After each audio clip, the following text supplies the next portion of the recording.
I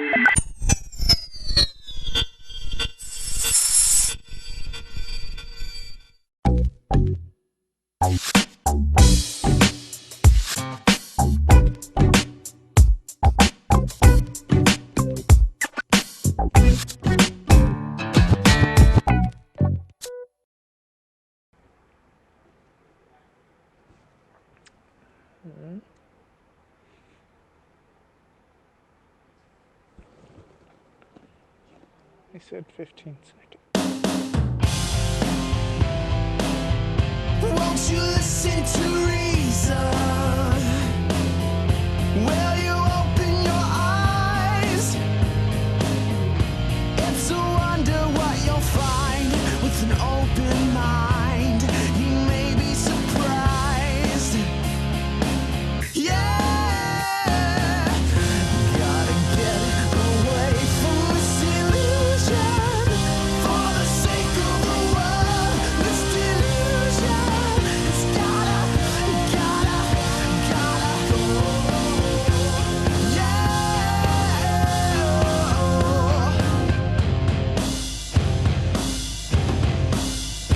Hello and welcome to another episode of the Atheist Experience. I'm your host, Russell Glasser, and with me today is the frighteningly talented Jen Peeples. How are you today? Good. I don't know that I'm all that talented at anything. No, but you sometimes frighten people. Oh, yeah, okay, there you go. Not me. Okay. But let's see. Just a little heads up for our audience. Due to some changes in the public access TV rules, I will no longer be mentioning our sponsor. You can see it on a nameplate in the beginning. But anyway, the announcements may get a little shorter. Today is Sunday, May 6th. We are a live call-in public access atheist television show based in Austin, Texas, dedicated to promoting positive atheism and the separation of church and state. We are available through live streaming video at ustream.tv, and the official Atheist Experience website is www.atheist-experience.com. You can also provide feedback by commenting on the official show blog at freethoughtblogs.com/AXP, or email us at tv@atheist-community.org, and pay attention to the announcements because that email might change also. If you enjoy this show, you can Google our related podcasts, The Nonprofits, Prophets, and Godless Bitches. And if you enjoy the show today, then please feel free to meet up with us after dinner, after the show, for dinner, at El Arroyo, 1624 West 5th Street here in Austin, Texas. Guess that's it. All right. Straight to calls today? Sure. Okay. Yeah. We're going to start off with Brian in Salt Lake City, Utah. Hey, how you doing? Good. How are you? Good. Big fan of the show, and been watching it for probably about the last year or so, and I just called in and just wanted to ask a question. I've for the past couple of years, I've been into Sam Harris and Christopher Hitchens, and a lot of free thinking type of thing. I would never been part of any organized religion. I would consider myself probably a theist most of my life, except for the past maybe 2 or 3 years. And my question is, I kind of feel like I'm an agnostic/atheist, and my problem is, how do I know, intuitively, how do I know what the biggest differences are going to be for myself to know where I sit in terms of, the views there, society-wise, I guess? If I were you, I would check out ironchariots.org, which is our counter-apologetics wiki, and there's a page on atheist versus agnostic, but I can give you sort of our perspective real quickly. And there's it's difficult to define this in a way that's satisfying to everyone because people have different ideas about what the words mean. But basically the way I use it is, an atheist is someone who doesn't believe in God, and an agnostic is someone who doesn't know if there's a God, and you can be both. A lot of us would feel comfortable calling ourselves agnostic atheists, and what that means is basically theists will try to say that you can't be an atheist unless you claim omniscience. Right. Yeah. They'll say, oh, if you don't, if you know there's no God, then you must have examined everything in the universe and not found one. No, we Right. don't apply those standards to every other kind of knowledge. Being an agnostic atheist just means I haven't been presented with a compelling reason to believe in God. Further evidence could change my mind, which is always true when you look at it, when you look at the world scientifically. But until that evidence shows up, I no more believe in God than I believe in Bigfoot and UFOs and fairies. I mean, and you bring up a good point, and I definitely don't, and I think there's a fine line, well, depending between spirituality and, being a religious or religious zealot, so to speak. I mean, I'm in the land of religious zealots in Salt Lake City, Utah. And I'm not from here. I'm not a Mormon, thank goodness. But, I think you can be atheist or agnostic and still have a very, deep spiritual and moral ethic compass and still be, spiritually driven, I think. I guess, what do you mean by that? What do you mean by spiritual? Spiritual meaning, I guess an inner peace, feeling one, with yourself, not for something or to something, but for yourself spiritually. Being at peace, whether it be, with family, with friends, with where you are in your life, middle class, or, whatever that might be. Financially, it could be a plethora of things, but Okay, I still think you can have spirituality, Well, that's a really broad definition. So, what does that mean, actually? I mean, spirituality? yeah. What do you mean by that? Well, to me, I think it is more of having a deep moral and ethical understanding for humanity. Okay, some people call that humanism. Humanism, I've looked into a little bit. I probably am not educated enough on it to say that, but I would think I'm a humanism, follower. I would say you could still have some spirituality internally and still be agnostic or atheist. Okay, but I still don't know what you mean. I mean, you've thrown out a lot of definitions of what you mean by spirituality, and I still am not real clear on what it is that distinguishes that from humanism or from, just as you described it, inner peace. I mean. Yeah, I see what you're saying. I mean, because I think what you said was right. That's a very broad, it might mean somebody might not mean to any of the others. I think maybe spirituality maybe is more of kind of well, to me anyway, maybe more of a personal definition. With your moral or your morals or your ethics or kind of where your compass is in there internally. I don't think you need religion or a god or deities to have some spirituality. Well, I guess... and have a little bit of humanism in there too, I guess, Yeah. Well, I guess speaking for myself, I try to avoid the use of the word spirituality, not because, I don't necessarily agree with the things that you attribute to it, but... Right. But using a word that has spirit in it already gives a little too much credit to sort of fuzzy supernatural mumbo jumbo, and you can say what you mean, that you can appreciate the world, you can experience happy emotions and help people without trying to attribute it to something in a spirit realm, so to speak. Yeah, So, I see what you're saying. I think that was maybe some of my confusion too. It's like, well, can I have, quote unquote, the spiritual? I guess it's just a word, but in the same time, it's a word that we're using to be objective, I guess. So, yeah, there's a word Bertrand have, quote unquote, personal spirituality. But I see what you're saying. Yeah, there's a word Bertrand Russell the word used. itself. There's a word Bertrand Russell used that you might like, although it's a little bit corny. His word is zest. Basically, sort of excitement and enthusiasm for life in a broad sense. Yeah. Right. Zest, I like it. Okay? Great smelling soap too.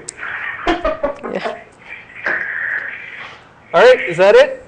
Well, I appreciate it. Yeah, that's what I want to know. I just wanted to kind of know the difference, kind of what you thought opinion-wise. Just, kind of if there was a borderline definition that would, be one side or the other. But I guess that's kind of a journey I'll keep playing with and experience. But, hey, I appreciate it. Love the show, guys. Big fan. So keep up the good work. Thanks for calling. All right, Thank thanks. you. Bye. Okay. I feel a little bit weird about saying you were frightening before. What I meant is you intimidate your enemies. I just want to make clear that you know, I didn't mean to. Okay, anyway. Yeah, I didn't. You know what I mean. Yeah, I knew what you meant. Kyle in Bristol, UK.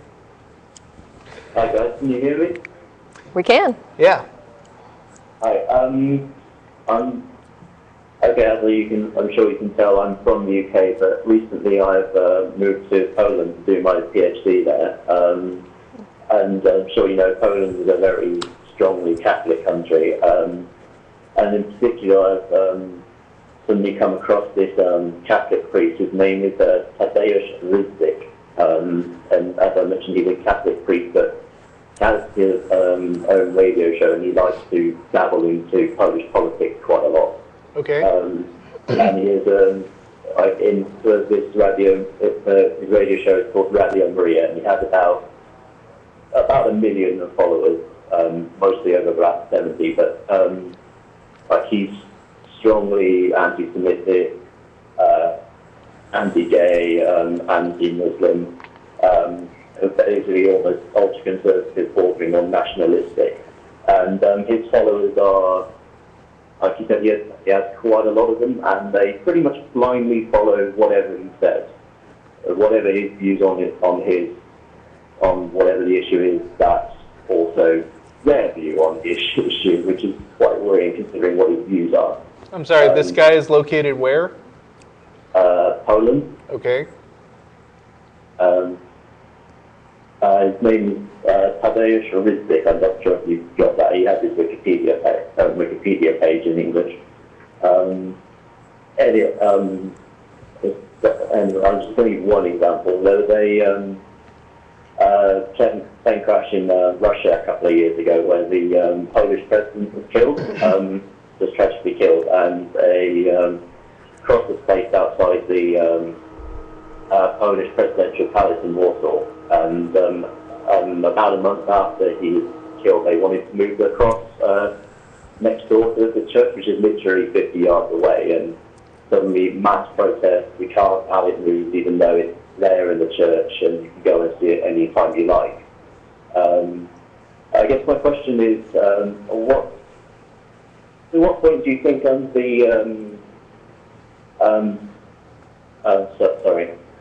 to what point do you think people follow these religious leaders more than say God? What point do you think they start worshipping these guys more than God, for example? That makes sense. I don't know that there is a specific answer for that. I mean, religions thrive on blindly or on unquestioningly following a set of tenets. And sometimes a person who's particularly savvy can inject himself into those tenets so that he gets the benefit of being considered infallible. And if they're, particularly manipulative, then they can get a whole bunch of girlfriends or whatever to believe that sex is part of the, part of the unquestionable value of living a moral, spiritual life, so to speak. Yeah. But I mean, I'm not saying that's the case with this guy. I'm just saying there's all kinds of people who prey on people's desire to trust wholeheartedly in something, and everybody should be wary of those kinds of people. But there's not necessarily anything you can do about that other than speak out against him and influence public opinion. Yeah, I mean, there've been some clear cases where it was an obvious cult. Things like the Peeples temple in Guyana, where they followed Jim Jones down there. Oh, yeah. And then there's also the Waco cult. They're the Branch Davidians, and Sorry, Waco cult? Can you spell that for me, please? Well, it was WACO? yeah, Waco. It's a place in Texas, and it was the location of a cult called the Branch Davidians. And anyway, in cases like that, it's pretty obvious that this was a cult because the cult leaders were doing specific things to separate followers from their families and from anybody else that could give them objective information about what was going on here. So I think that if you see something like that happening, that's a pretty clear sign that something's going wrong. In cases like this where you've got a guy that's just, he's, got this, okay. I don't know. I think we've got phone issues and we're going to have to let him go. Yeah, But, okay. Thanks for calling, but do you want to finish that thought? Yeah, anyway, so in cases like this where you've got a guy that he's got a pretty influential radio show, and he's broadcasting to a local community, and they're, basically on board with that, and there's not any dissenting voices, I guess there is some danger to that, but as long as people still have access to some kind of outside information, I think you're less likely that they're going to suddenly think this guy is the ultimate authority. That's my thought anyway. As long as reality can intrude, we may be okay. Right. Let's see, who's next? We have I think. David Yeah. in Mount Vernon, Illinois. Yep. Hi, David. What's up? Hi. I want to first start off by saying I love the show. Thanks. Oh, thank you. I've watched it a lot on YouTube, and there was actually, well, I had said one point, but there was 2 points that I really wanted to discuss. Now, I don't know if I haven't watched all of the shows, but one thing, though, because I'm an ex-Christian, and my own atheism is somewhat in question, because I have a very Buddhist worldview, and a lot of the stuff about the afterlife, I'm very agnostic about that. I just don't know. But I will say that most people that I've heard, they don't really call the Christians that call in, they don't call them out on their motives for calling in, which would be, I believe, due to what the Bible says, they are afraid of losing their salvation, and therefore they claim to be altruistic, but they're full of shit. Okay. Okay. Some probably are. Yeah. Well, and some of them are good-natured and that sort of thing, but, all the rest of us that are more secular-minded, we always go with logic and reason and scientific evidence, and to them, they think that they're talking about the same thing, but if you pull the Bible away from it, they had no leg to stand on whatsoever. Mm-hmm. Okay. So you're saying that we should basically attack their reasons for arguing instead of talking about their arguments? Well, I'm not necessarily, I'm not criticizing you guys. I'm just simply saying that I don't hear it a lot. Well, but one of the things that we do on the show is that we invite theists of any stripe to call the show and tell us what you believe, why you believe it, and why we should believe it too. Right. And so, I guess, we've sort of invited them to, we've actually explicitly invited them to call the show. So if they take us up on that, why would I grill them on their motives after I've already, after they've responded to an invitation? Right, and part of the problem is, everybody is different. I'm sure, I know for a fact that we've had a number of dishonest trolls call in and say they're calling in for one thing and actually be calling in for another thing. But everybody is different, and you can't assume, there's 7 billion people in the world, right? And everybody's got their own way of thinking and their own motivations. And I think if somebody tells me why they called and I said, well, that's not really why you called. Let me tell you why you called. I'm not really listening to them. They could be lying to me, but that has to come out in the conversation and not as a sort of hostile presupposition as soon as I pick up the phone, Right. So maybe that might be a little presumptuous on my part. It's a thought. It's reasonable to think that some people are calling for dishonest reasons, and that when they call in and say, I think you should believe in God because first cause or Pascal's wager or something, Right. it's maybe reasonable to assume that that's not really why they believe in God. Right. But I don't know. I don't want to play a game of fighting over how they're saying something when what they're saying is of interest to people too. True. Well, I'll also add this in, because one time I was outside of this church, and there was, I don't know if he was a youth minister or a youth pastor or something along those lines, and I actually explained to him what he would need to do to reconvert me. And when I was done, it pretty much ended the conversation because he had nothing. All right. Well, you won. Yeah. Good job. Well, I had basically said, for one thing, you have to bypass my intellectual questions. You have to prove all these things without a Bible. You have to sit there, and you can't quote what a theologian said when they based it off the Bible. And beyond that, you have to hit me in my emotions using fear, and then you could reconvert me. What? Okay, well, I guess we don't have anything else to really talk about. Wait, so you invited him to manipulate you emotionally instead of trying to convince you that it's true for good reasons? Well, no, I was just explaining to him that if he really wanted to accomplish his goal, at least on me, that's what he would have to do. And I was explaining to him how I have no emotional attachment to it whatsoever, so it would be a futile effort to even attempt it on me. Right, but I shouldn't be looking for emotional reasons to believe something. I mean, I might look for emotional reasons to think a certain way if my objective is to feel good. But I mean, if my objective is to figure out what's true, because I want my beliefs to match what's really true in the real world as much as possible, then the question of whether you're afraid of it shouldn't really enter into it.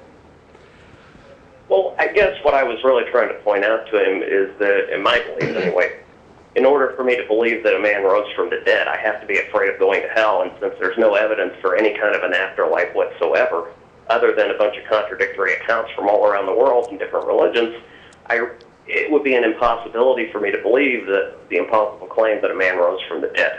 Well, no. I mean, in order to believe the claim that a man rose from the dead, what you need is someone to demonstrate that it's even possible for someone to rise from the dead. All that other stuff, that's the extra Christian baggage that gets added on. But that isn't strictly necessary to at least convince me that somebody rose from the dead. In order to do that, you have to demonstrate to me that that's even possible. Right. Okay.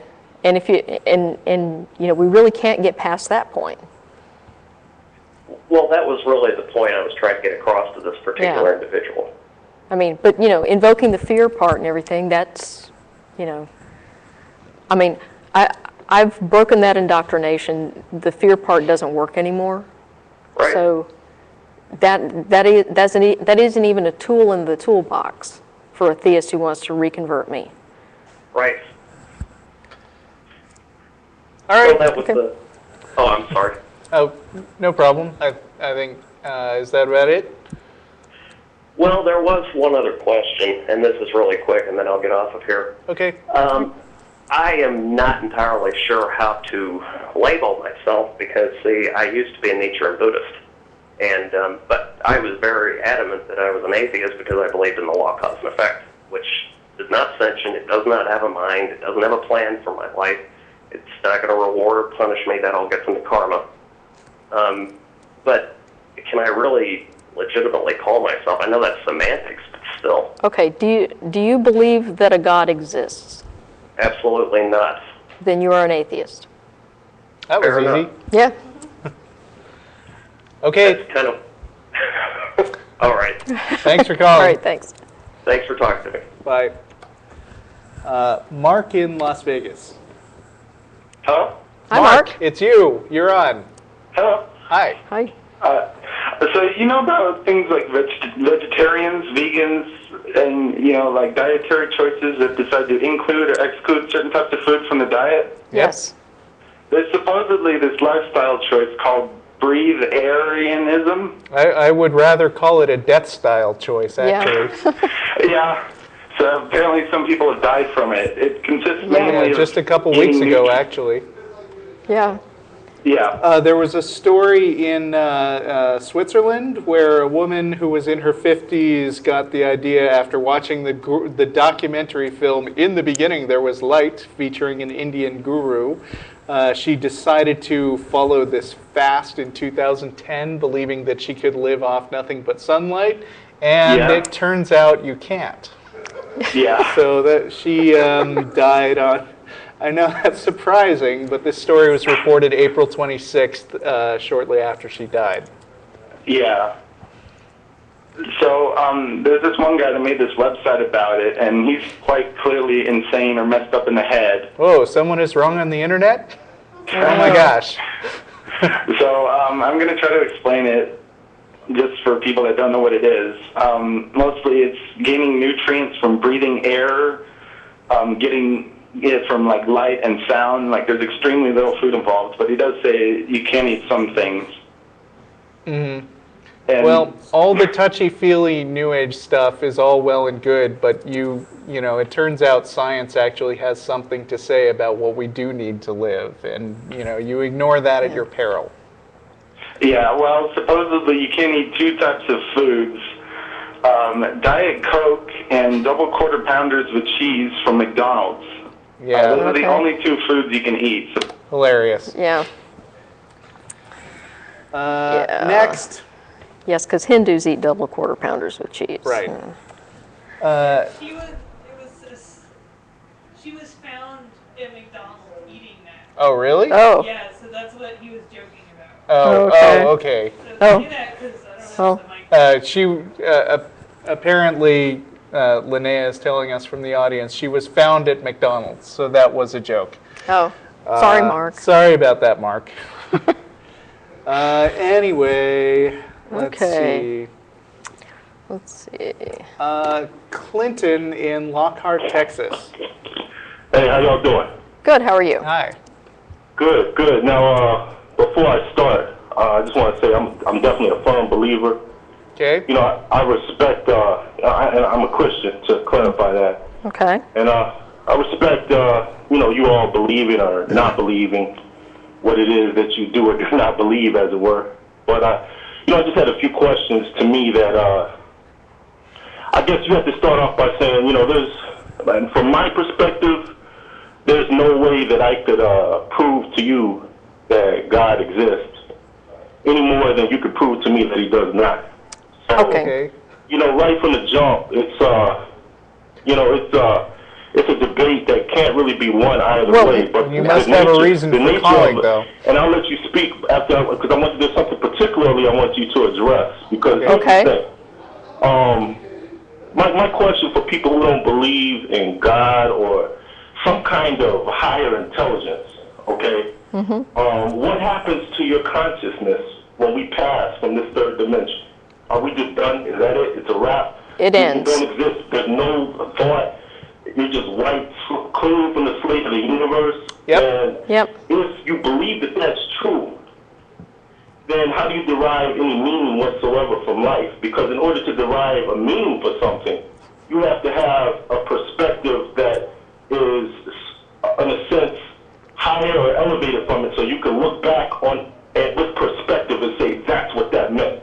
In other words, I can't say what my life means until it's done, and I can look back on it in its totality and say, this is what it meant for me to exist on this planet. Really? And you might derive some meaning from life while you're in it that gives you a piece of the whole picture. But you can't definitively say what it means until it's done, until the fat lady sings, as she says. If you look at it from an athletic perspective, you can't define the winner of a game until the game is done. You have to play to that final buzzer. So how do you derive any meaning whatsoever from life unless you have some consciousness beyond this plane? Well, I mean, If you in have the consciousness beyond this plane, how do you define? Okay, okay. Stop. we get it. We get it. We get it. Stop. I'm going to put you on hold. We're going to put you on hold. You're on Okay. hold now. All Go right. ahead.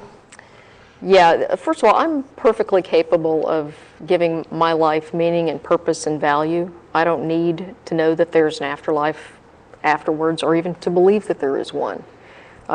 Second, consciousness is a brain activity. It's an emergent property of a brain. And if you don't have a brain that's functioning, you don't have a consciousness. Every bit of information we have about that tells us that that's true. If someone damages your brain and you lose consciousness, they can actually damage enough of your brain that you become not yourself anymore. This happens in cases, for example, with Alzheimer's disease, where the disease actually wipes out a portion of the brain. So we know that the consciousness and our sense of self is tied to brain function. Okay, when that ends, so do we. Okay, I'm comfortable with that, and I don't need to basically be able to look back on my life from some mythical afterlife to give it some kind of value.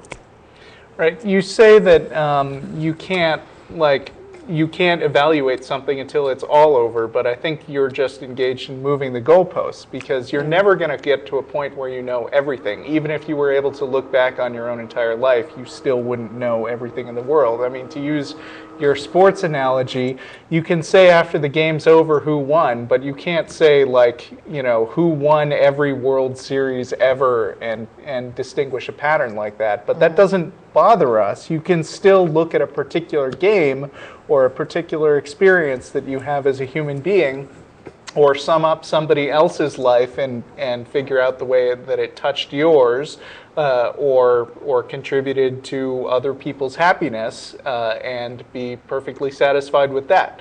Just because something doesn't last forever doesn't mean that it can't be enjoyed and appreciated while it's happening. Okay, are you still there? You know you've been on hold, right? You know you've been on hold, right? Hey, Clinton! Clinton, stop! You know you've been on hold, right? Were you just talking through that whole thing? You said, I heard what you said. I didn't realize that I was just responding to the very last portion of what you said. Okay. Do you know that you've been... What you were saying in regards to you can derive meaning from life while you're in it. I didn't say you couldn't. I never suggested that. I'm just saying that for you to suggest that we don't have larger questions about an existence beyond this plane, or some existence beyond the consciousness that we have here in the tangible third dimension, I think everybody, what is this third dimension? That you have this show means that you have some questions about it, and you can't prove to me. I mean, the young lady, I'm sorry, I don't know your name, but you suggested that it's specifically tied to brain function, but yes, there's evidence of people who have been declared brain dead, and they've gone beyond into another dimension and seen things and experienced. I'm sorry, no, misinformed about that. There have not. No one has come back from brain death. Okay, dude, if you cannot stop talking over us, we're going to have to hang up on you. I'm sorry, but it's not compelling to listen to people talk over each other. If you're still talking when I take you off hold, I'm hanging up. Okay? Got that? Okay. Yeah, I got that. Okay. All right. What were we talking about? People coming back from being declared brain dead. You've been misinformed. No one has come back after being declared brain dead. They've had situations where people were experiencing what's called a locked-in syndrome, where they were non-responsive, but they were not brain dead. They had obvious brain function. Okay, that's very different. If your brain dies, you're done. Your consciousness does not survive. There's no evidence of any other dimension or anything like that. Okay. Am I allowed to speak? Go ahead. Go ahead. Okay. Well, look, I can't prove to you either way, just as I started this conversation. No, I suggested to you, and I mean this sincerely, I feel sorry for somebody who thinks 80 years and that's it. That's all you got. If you look at the big perspective of the universe, which you as people, I think, who respect scientists, and I respect science as well, and I do believe that the universe is 13.5 billion years old. You mean to tell me 80 years and that's all we got, and that's it? And you ain't got nothing beyond this? Well, that makes... Even if you have good experiences here, that's like, I mean, that's depressing. Well, I mean, what are you going to do if it's true? Cry about it? Yeah. That's all you believe, that this is all we got. You might spend the last 10 years with very low value, very low quality of life, with decreased brain function, as it were. Okay, but that's what makes what we do have more valuable, is that it might be all we have. All the evidence points to it being all we have. I don't, accept that. I've seen evidence to suggest that there's far more than what we experience here. Well, But it's metaphysical, I can't prove things metaphysically to you. That's the bottom line. You gotta have faith. You gotta believe No, in no, things. no, that no, you no, don't. no, no. Faith is belief without evidence. Okay. That's exactly right, and we can agree on that. Well, Okay. but it also says that faith establishes itself as evidence. No, it in a does not. manner No, that, no, no, no, no. You can't. Well, yeah, I'm talking No, no. scripture here. Faith, Yeah, I understand, but that's the sort of thing that allows you to believe nonsense. Okay. Well, that's the thing. You guys, listen. Go ahead. If the goal here is believe and then you'll see, then that leads to a cognitive bias. It's called confirmation bias, where you see what you want to see. Okay, that's not a path to the truth. That's not What is the truth? That's not a viable path to anything that we would call knowledge. Okay, so here's the thing. If I, as a person who believes that I am created in the image of the Creator, I believe that He spoke the universe into existence, all right? Now, if you want to break it down scientifically, if you go back to the Big Bang, you still have to tell me how everything came from nothing. But I don't actually have to tell you how it happened. Than somebody believing in a Creator doing it. Either way, that's something that you can't explain to me. Okay. Yeah, but if I say that like the invisible pink unicorn created anything, if we're just going to play the game of sitting around saying, well, we don't know for sure, so we're going to make stuff up until we find the one that makes us happiest, we haven't actually come any closer to discovering what's true. And a minute ago you said, what is true? And that's a very interesting question because there's a process of caring about the way things really are instead of just engaging in wishful thinking and being upset that they're not the way you want it to be. But people who are intellectually honest actually, try to come at questions like this without assumptions or with as few assumptions as possible, and just try to observe the way things appear to be and try to figure out the way things are rather than how they want them to be. Okay, well, look, Rick, I don't mean to go corny on you, but I think this is sometimes the most corny cliches are the most profound because they become corny because I totally disagree. They're so true at a very visceral and fundamental level, and that's like Matthew McConaughey, who was a cornball in that movie Contact. But at any rate, what he says to Jodie Foster, he asks her, do you love your grandmother? And she says yes. Right. He asked her to prove it. And that movie was based on a book. It's a real abstract thing, but I could ask you about, do you love some of the people in your life? Yep. Yes. And can you prove that? Yes. Okay, so prove it. Well, if you love and prove to me that you love, and why should I not call it what you call what I believe is nonsense? Why should I not call it nonsense if you sit there and tell me that you love somebody? Because love is an emotion, and at its heart, it's a chemical reaction in your brain. But come on, chemical, that's not romantic. That's not. If I'm a guy trying to take you out. That's reality. That's just a chemical, I believe. That is reality. Hey, I'm sorry if reality is painful for you. I'm not feeling I'm sorry if reality is painful for you, but that is reality. Okay, and if you put somebody in an fMRI machine and basically do images of their brain and show them pictures of people that they love, you will see a response from their brain that's different than if you show them something they dislike. Now, to be fair, I wouldn't call that proof. I mean, no, it's not proof, because there's a pattern that they follow that it's evidence. But this is pretty compelling evidence, and I guess the one of the clearest demonstrations that you love someone is how you treat them. Okay, go ahead. Anniversary, which is coming up soon. I'm just gonna show my wife an MRI picture of my brain. Okay. Showing her, that these are my chemical reactions to how I feel about her. Anyway, it's been nice chatting with y'all. Okay. I'll call back sometime when I please do. my thoughts a bit better. Thanks for calling. Thank you. All right. Tina in Phoenix. Hey guys. Hi. Hi, how are you? Just about the last call, I just want to say that I find that people that downplay the amazingness of science and claim it to be God don't really understand how science works. Yeah. Yeah. Well, I'm calling because I've been an atheist for only about 2 months, or I would start agnostic. Mm-hmm. And I grew up in a type of family that did the whole, filled with the Holy Spirit, speaking in tongues, Have you guys ever seen that? Oh, yeah, Like, yeah. Preachers touch you and they fall. Oh, yeah. Yep. Slain in the spirit, the whole thing, yep. And so, growing up, I realized that for me to really understand my faith, I couldn't really go to the Bible because I couldn't really rationally understand it. So instead, I defaulted to the whole spiritual thing, the whole experiential aspect of my faith. And, that was really the only thing I had holding me on to my beliefs. And then, now these... Oh, go ahead. I didn't say anything. Go on. Okay. Go ahead. And then growing up, I realized, as I was doing more research on these experiences, a lot of them, could be due to hypnotic type of environments that a lot of people find themselves in, like in churches, with the music, Yep. repeating to themselves the same thing. Mm-hmm. And that's a very interesting word or phrase you said, cognitive bias, and I believe that was a big affected me. Mm-hmm. Me trying to be intellectually honest, I tried to look at the Bible, objectively, without a bias. But there's still one thing that bugs me, and as I'm kind of thing with people being possessed with demons. And I've seen that a few times, with my experiences like in church and how they would tort and say things in weird voices. I don't really see how someone would act that way with the influence of hypnotic influence or anything like that.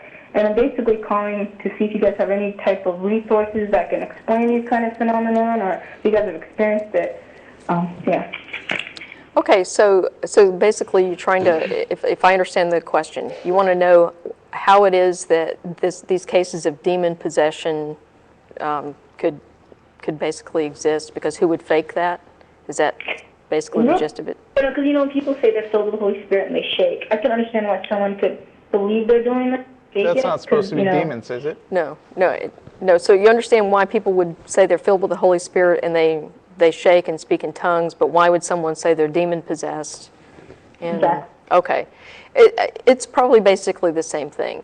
You've got a lot of expectations at work here, and so in the case of people who are slain in the spirit, there's an expectation that they're going to behave in a certain way, and so they meet that expectation. If someone suggests to someone that they're demon possessed, or if they decide that this is the answer to some behavior that they're having difficulty with, they adopt the expectations of the group. And in some cases, people have been labeled demon possessed when they were actually mentally ill. So a lot of cases of schizophrenia, bipolar disorder, other kinds of mental illnesses have been labeled as demon possession when in fact it was a treatable mental illness. I've just looked up the Skeptic's Dictionary to see if it has anything to say about that, and that's skepdic.com, skeptic, and that is a really good resource that you should check out. And in particular, I'm looking at an article on exorcism, which you might want to read through. But this paragraph actually seems pretty relevant. It says, "There doesn't seem to be anything deeply complicated about what happened. The group convinced the subject he was possessed. They cued him as to how to behave, and they rewarded him and themselves when he let the demon go. Communal reinforcement and self-deception," and there's articles on both of those things, "will go a long way toward explaining how the group came to believe they could exorcise demons. The exorcists clearly enjoy their work and get great satisfaction out of helping people in this powerful way, and I'm sure that many evangelicals who saw the program are wondering where they could sign up to be the exorcist helpers." So I think in a nutshell, communal reinforcement and self-deception, because when you're in a religious group that is sort of engaging in kind of communal thinking and influencing other people's behavior by encouraging things and sort of love bombing them, then you'd be surprised at how much people can change their behavior and then later deny that that's the reason they did it. Mm-hmm. It would seem kind of counterintuitive, because who would want that stigma of being he's the one that was possessed kind of thing? Well, it would seem counterintuitive, but psychology is weird. And like he said, the experience of feeling like you're possessed is only sort of a partway point towards getting to the point where you get exorcised and everybody's happy for you and hugging you and congratulating you for beating the demons. And think of it this way. If someone has been, engaging in some bad behavior, and someone else in the church presents the idea that, well, maybe it's not you, maybe a demon has possessed you. Now you have an out. Yeah, there's an excuse. You can get out of this bad behavior by going through this exorcism. So, and I've grossly oversimplified it, but basically this provides people a way of avoiding responsibility for some of the things they've done. It wasn't really them; it was the demon. And they don't blame themselves. Exactly. For issues that they're having, like you got smoking, something. Exactly. Because I've heard people like give names to these different demons. Yeah. Yeah. Well. Yeah. Well, Demon murders. people give names to their private parts, but that doesn't mean they do. Nagging at me and trying to figure it out. So. All right. All right. Thank you. Thanks. All right. Good call. Okay. I know that Dominique in New Jersey is the guy from Facebook who was Oh, going to right, talk to Dominic. us. Okay, Dominic. Hey, how's it going, Russell? How's it going, Jen? Good. Fine, how are you? Hey, I just wanted to call about a particular social issue. Okay. There was recently there was a pastor in North Carolina who said that if you have an effeminate young son, Yes. that you should physically punish him to inspire masculinity in him. Yes. What an idiot.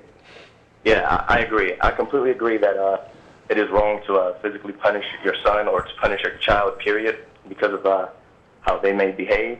But I do believe that there is nothing wrong for a father to attempt to inspire masculinity in his son, to help him adjust more to social norms. And I wanted to know, what is your position on that issue? Why would you think that's a good idea? To inspire masculinity? Yeah. Well, because I believe that I believe it's deviant behavior. And Why? Why? I believe that a young child, an impressionable young child, a 5-year-old, I think they're too young to make such a decision for themselves. And I believe that that they should wait until they're adults to make decisions on stark deviant behavior. Well, look, gender role play is a normal developmental process that young children go through. So children try on different gender roles as they go through as toddlers and very young children, just to see what it's like to be in that role. And there's nothing wrong with that. That isn't an indicator of anything in the future. It's just curiosity. Yeah, I agree that it's curiosity, and I would be very careful about saying that it was wrong. I don't actually think that it is wrong for a child to experiment, and they will be exposed to the other sex. That they may even pick up on certain habits. But for example, I probably wouldn't allow an escalation of certain behavior. Like if my son were to ask me if he could wear a dress, I probably would say no. More than likely, I would say no to something like that. Why? Because I believe that it's very stark deviant behavior. In my opinion, dresses are for girls. Okay, let me ask you a question here. If you walked into your son's classroom, a pre-K classroom, and you saw your 5-year-old son standing in a corner, playing in a little kitchen setup, wearing a frilly pink tutu, what would you do? How would you respond to that? Nothing. I wouldn't respond in any way at all. I don't believe that actually playing with girls' toys would. But he's wearing a pink tutu. Said that he was wearing a tutu. Yeah, he would be. Even if I walked in the classroom and saw him wearing a dress, I would probably think it was funny. Okay. I mean, in my high school, the height of comedy, during a talent show or something, was to have guys come out dressed up as women. Yeah. Monty Python does that all the time, as do almost every sketch comedy show. Yeah. Even if it's. I don't believe that any of those people you can say are having an identity crisis either. And an impressionable 5-year-old may actually be put in that position eventually if you let them make such decisions on that kind of deviant behavior as a young person, as someone who doesn't have the weight of experience and reason on their shoulders. So why would wearing a dress or something like that cause a young child any problem? A young boy any problem? If I let my son, my 5-year-old son, for example, a hypothetical 5-year-old, I don't really have children, but let's assume that there's a hypothetical 5-year-old. If I let him leave the house in a dress, how could that be a problem? Yeah. Well, seriously, honestly, yeah, seriously. society, he may actually be faced with a lot of adversity for it. Why? I mean, I don't know of anybody that would treat a 5-year-old child poorly because he was wearing a dress. Most people... Probably not an adult, maybe not an adult, but maybe others his age. I don't know of a 5-year-old that would think twice about that. I mean, the example I gave you of, that may be true. Of walking into... That you don't know a 5-year-old that would respond that way. I mean, the example I gave you of walking into the classroom and seeing, you know, your 5-year-old son wearing a pink tutu and playing, you know, in like the little kitchen area, that actually happened. That was, my son was wearing a pink tutu, playing in the kitchen area in his pre-K classroom. Mm-hmm. Okay? And we walked in and he's like, okay, and he put down his fairy wand or whatever he was carrying at the time and took his tutu off and we went home. And we never thought anything of it. Okay? Well, and the thing is, it's like, okay, what's wrong with that? If he had said, hey, I want to wear a pink tutu to school tomorrow, I would have said, well, let's find you a pink tutu then. You know, it would have been no big deal because that isn't it's not indicative of anything else that's going on other than he's curious, he wants to dress up in this costume and try on this role for a while, and it's fine.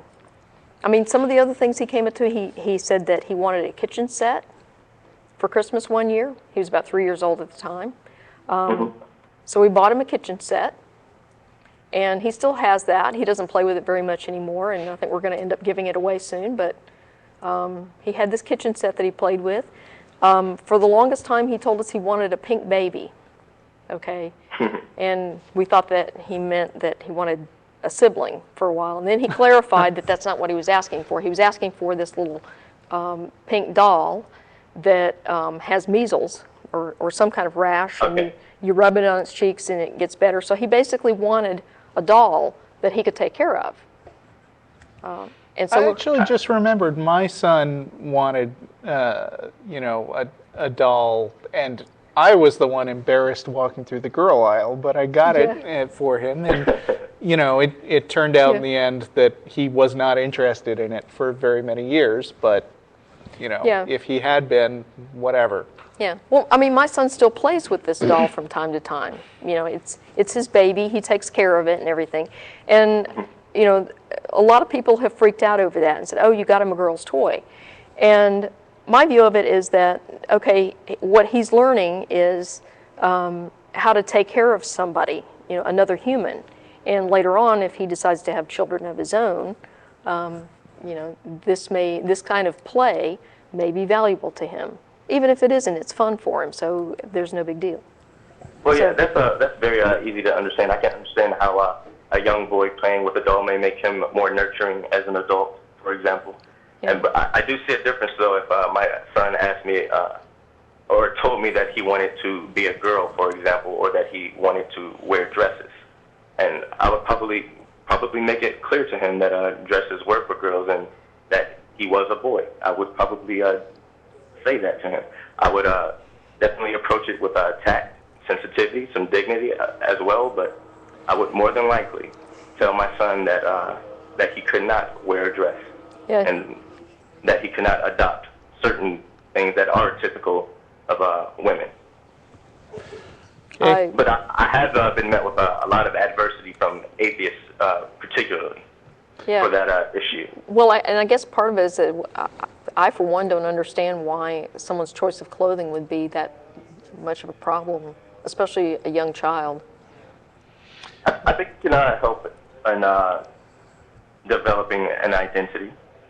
I think you can, especially when there are transgender children out there, and I believe that that may happen as a result through parents allowing certain escalations. No. That doesn't happen as a result. I mean, it's not what the parents do, and it's not whether you let them wear, the opposite sex clothes or anything like that. If that were true, there'd be a lot more women out there who are transgender, because I know lots more women who wear male-style clothing than men. Yeah, and some transgendered people are the children of the most butch homophobic people you'd ever meet. Yeah. So that's not it.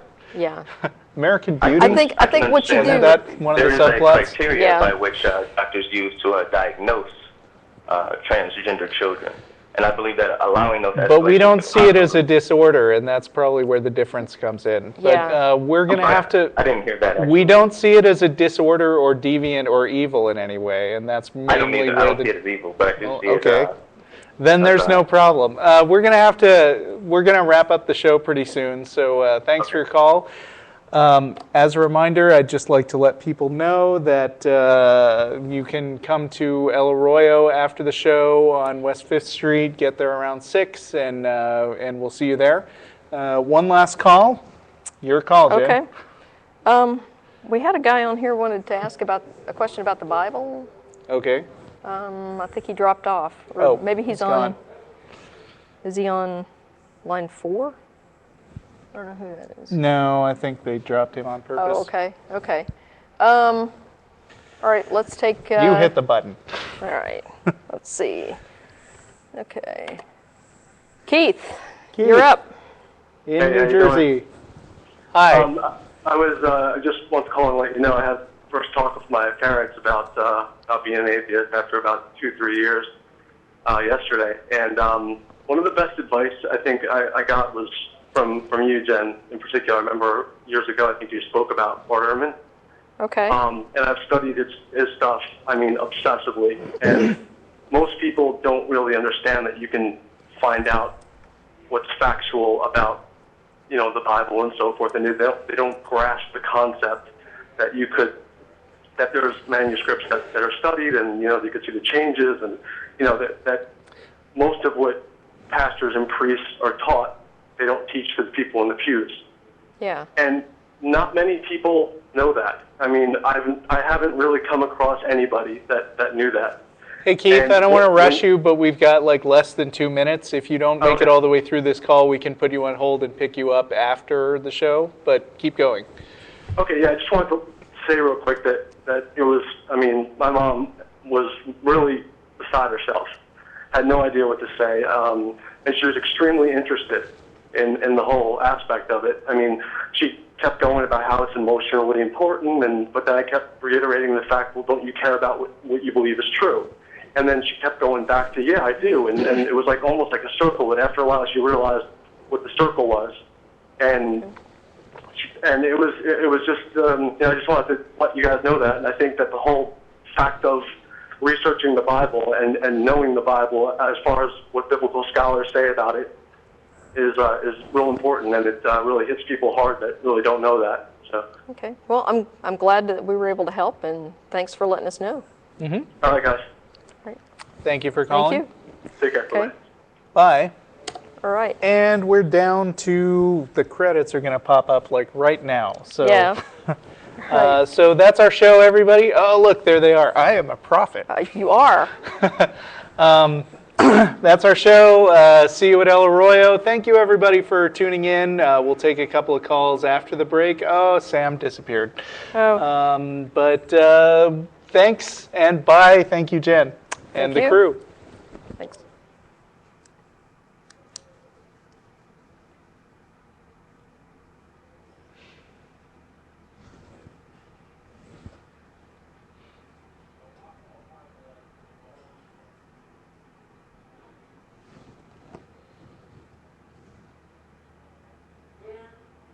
Thanks. Okay. Oh, the lines just filled up as soon as we got clear. Of course. People are all scared to call during Yeah. the show. Yeah. How about it? Yeah. What? Which guy? Oh yeah. I don't know if he heard anything. Yeah. Do you want to run through the lines? Do you want to? Let's see. Let's see who's. Whoop. It did feel kind of like that. Hi, this is Jen and Russell. Hey. Yeah, hi. This is Bobby from Los Angeles. Hi. Show's over, but what's on your mind? I just want to support the guy. I think her name was Clinton. Yeah. And I want to say that your theory that the brain is the source of consciousness is just an opinion or correlative evidence, which is not true evidence, and it's not. Is this Caesar?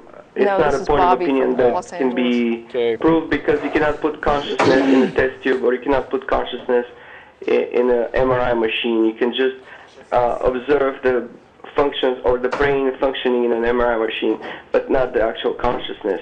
So if you have the opinion that consciousness is not dependent on brain, that the brain is an organ just behaving like an antenna to connect to consciousness, then it's an entirely different point of view, and it inspires further research, rather as being all-knowing atheist and saying, nope, there isn't anything, there's no evidence, let's just drop that. Then okay. it doesn't give the inspiration for further research. Yeah, or actually it getting does. into a journey of discussing or finding what God is, or knowing more than we already know. Yeah, actually, the idea that the brain is, that consciousness is an emergent property of a brain does in fact inspire more research.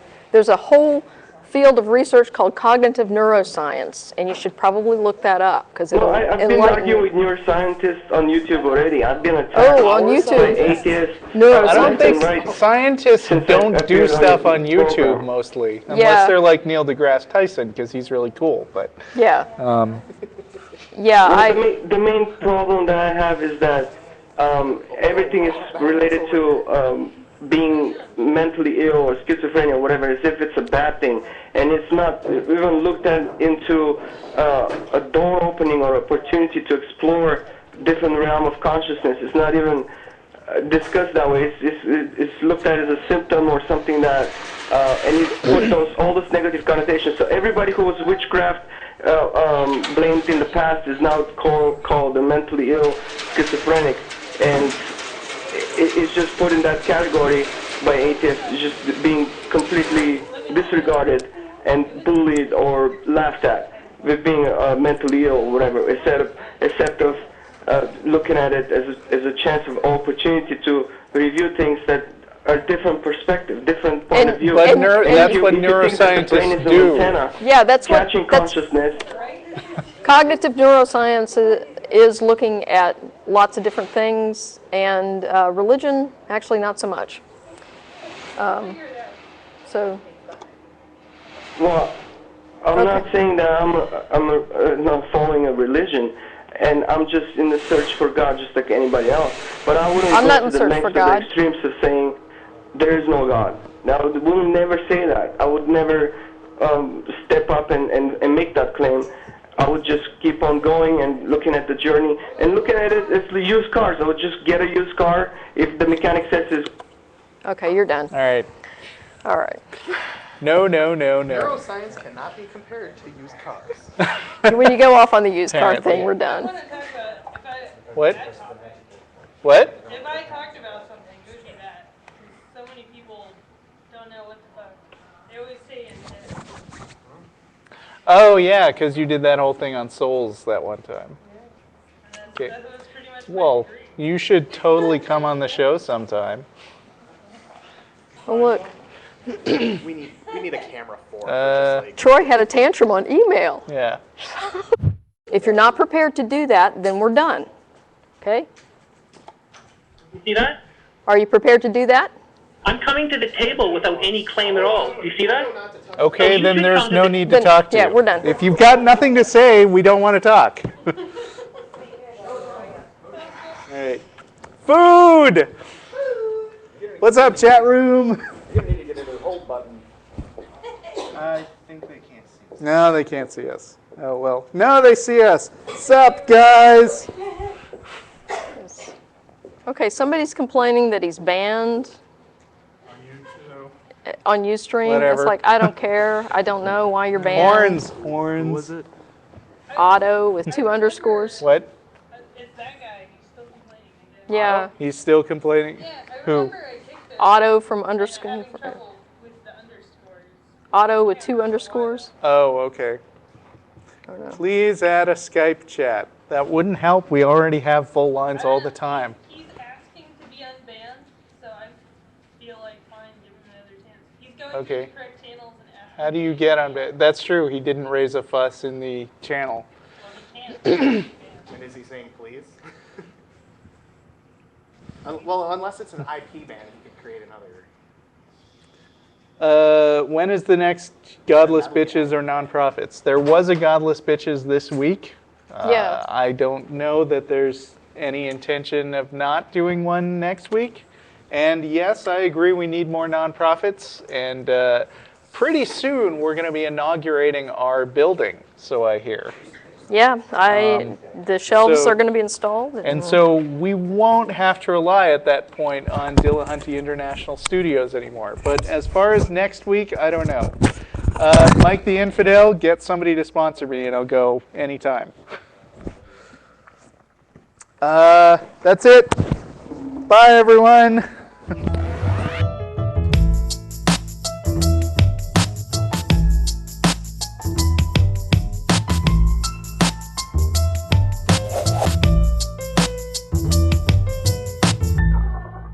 Achieve. Awesome. Advance. Astound. Accomplish.